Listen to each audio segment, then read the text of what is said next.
Pandian store சீரியலில் today எபிசோடில் மெயினாக இருந்துட்டு தங்கமயில் பேசினது எல்லாத்தையும் யோசிச்சு பார்க்குறாங்க.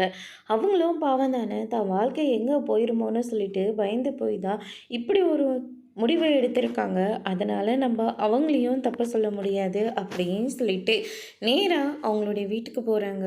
அங்கே கோமதி ஆல்ரெடி ரொம்பவே வருத்தமாக இருக்காங்க, பாண்டியன் பேசாமல் இருக்கிறதுனால. அதுக்கு அடுத்ததாக மீனாவை பார்த்த உடனே மீனான்னு சொல்லிட்டு கட்டிப்பிடிச்சு அழுந்துக்கிட்டு இருக்காங்க.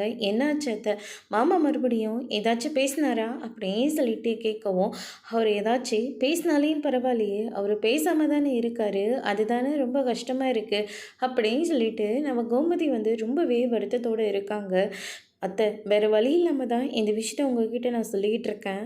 இன்றைக்கி மயிலக்கா என்னை பார்க்கறதுக்காக ஆஃபீஸ்க்கு வந்தாங்க அப்படின்ற மாதிரியே சொல்கிறாங்க. இதை கேட்டோன்னே கோமதி வந்து பயங்கரமாக கோவப்படுறாங்க. அவள் எதுக்காக அங்கே வரைக்கும் வந்தா அப்படின்னு சொல்லிட்டு கேட்கவும், நம்ம 2 குடும்பமும் ஒன்றா சேர்ந்து ரொம்ப சந்தோஷமாக இருக்கோமா, அவங்கள வீட்டை விட்டு வெளியே துரத்திட்டு நம்ம மட்டும் சந்தோஷமாக இருக்கோன்னு சொல்லி அவங்க அவ்வளோ பேச்சு பேசிட்டு போனாங்க.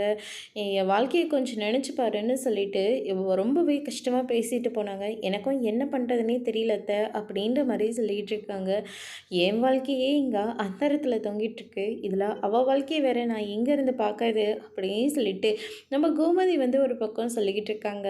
அதுக்கடுத்து தான் வந்து பார்த்திங்கன்னா சரவணன் இது எல்லாத்தையும் கேட்டோன்னு ரொம்பவே கோவப்படுறாரு. அதோட இன்னைக்கான ப்ரோமோ முடிச்சிருக்காங்க.